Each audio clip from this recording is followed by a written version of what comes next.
دوجا موقع آئی جنگ بدر دا۔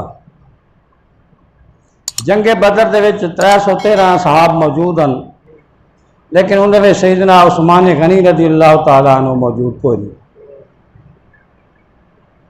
ان کی وجہ کیا آئی؟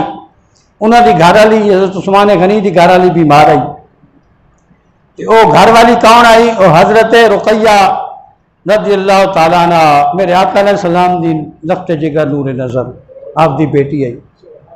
میرے آقا علیہ السلام نے فرمایا عثمان تو گھر ٹھہر اور اپنی بیوی دی تیمارداری واسطے علاج معالجے واسطے تو جنگ بدر شریک نہیں ہونا۔ جنگ بدر ختم ہو گیا معاملہ، کیونکہ حضرت عثمان غنی شامل نہیں ہوئے تو میرے آقا علیہ السلام نے فرمایا عثمان انہاں لوگوں میں ہے جڑے جنگ بدر تے شامل ہیں۔ حضرت عثمان کو شامل سمجھا گیا اور انہوں کو مجاہدین کی طرح مال غنیمت بھی دیتا گیا اور شہید دے اجر کا بھی بے خوشخبری دیتی گئی۔ اور میرے آقا علیہ السلام نے فرمایا جو فضائل اصحاب بدر دیں انہاں سارے فضائل دا جڑا سیدنا عثمان غنی بھی حقدار ہے۔ یعنی عثمان غنی کو فضائل شامل کیتا گیا۔ کیوں کیتا گیا؟ اس واسطے کہ میرے آقا علیہ السلام نے ارشاد فرمایا عثمان غنی اللہ دے کام میں چاہیے اور اللہ دے رسول دے کام میں چاہیے، اس واسطے ان کو اجر دیتا ہے۔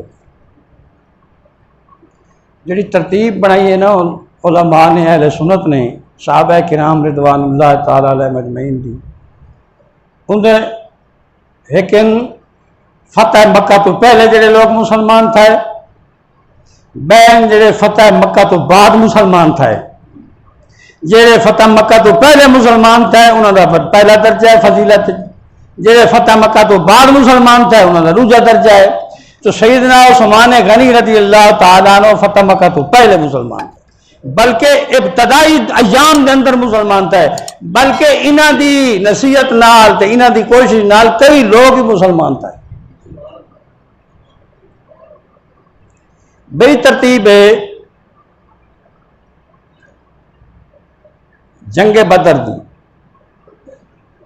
جڑے جنگ بدر دے شامل ہیں وہ صحابہ افضل ہیں باقی اصحاب کو، اور چونکہ سیدنا عثمان غنی دا شمار جنگ بدر دے اصحاب بدر دے اندر ہے، اس واسطے وہ فضیلت بھی نہ کو حاصل ہے۔ بڑی فضیلت دا ایک طریقہ ہے وہ ہے خلفائے راشدین دی ترتیب نال۔